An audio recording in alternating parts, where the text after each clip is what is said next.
Hello, good morning mga kabayan. Kumusta na kayo lahat? Shout out po sa aking mga bagong subscriber. Lahat-lahat po na aking mga bagong subscriber. Shout out po sa inyong lahat. Hindi ko na po kayo mapapangalanan dahil super dami po kayo. Diba guys?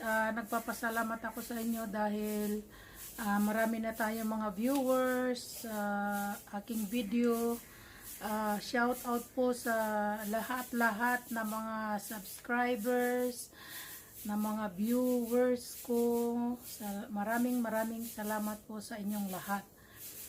At saka guys, ngayon mag-change ako ng bedsheet. First time ko pa lang ito mag-video na mag-change ako ng bedsheet guys. Tinawag ko yung asawa ko dahil hindi ko kayang i-turn itong bed namin kasi every 3 months dapat turn ito. May ano siya may nakalagay siya ng mga months na kung kailan mo siya ito-turn. O ganito guys, ito ay nakalagay dito ay nakikita nyo guys, nakalagay dito January, February, March.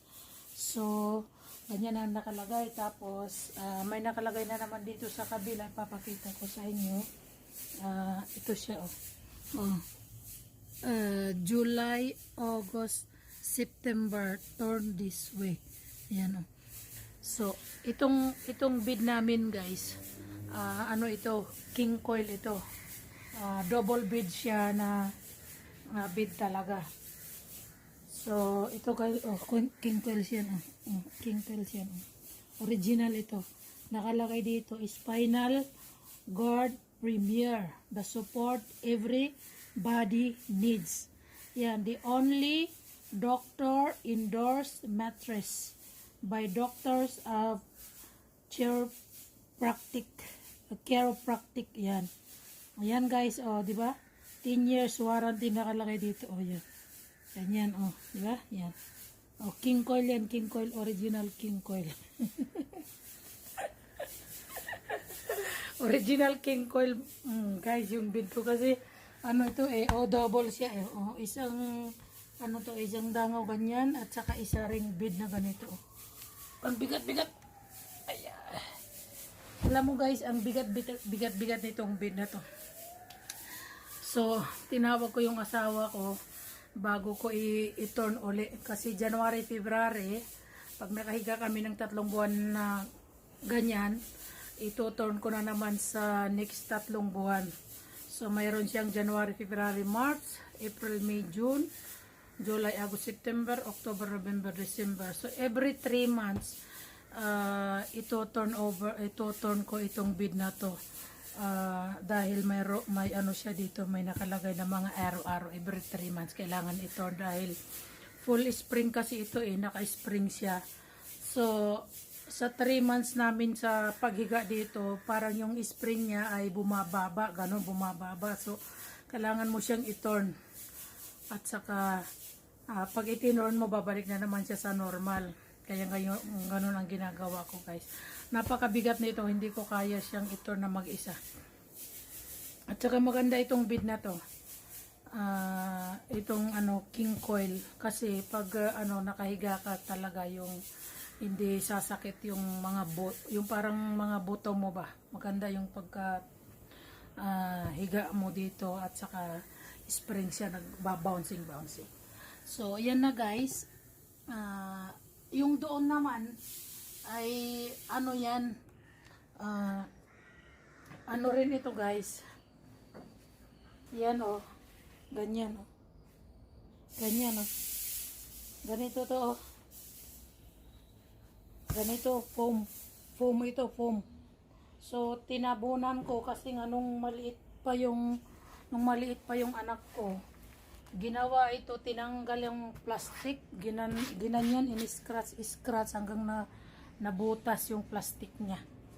So pwede yan siya tanggalin, pwede ko yung tanggalin kahit hindi ko siya ilagay siguro pag summer uli o nag-winter kasi 'di ba Pag winter, mainit na mainit, pwede ko kasing labhan yan kasi yung doon sa kabila, umitim na siya. Natatanggal kasi yan. Kaya, yan. So, mag-change muna tayo ng bedsheet.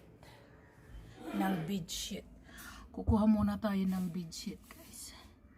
Sandali lang. Yan. So, aakyat muna ako dyan.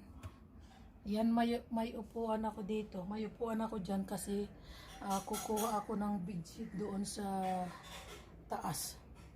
No guys, kukuha tayo ng bedsheet.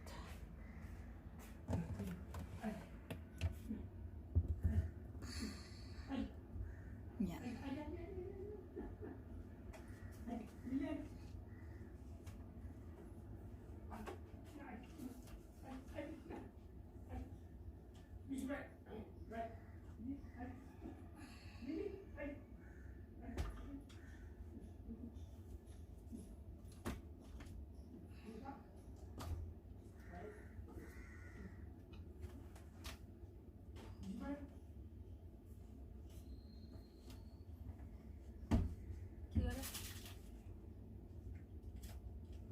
Monday,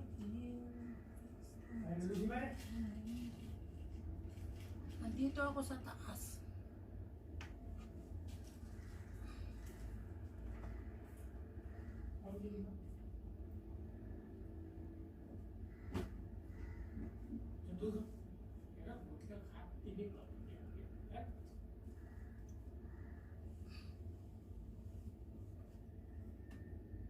Kuha tayo ng bedsheet kasi.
Yan na guys, mag-change tayo ng bedsheet.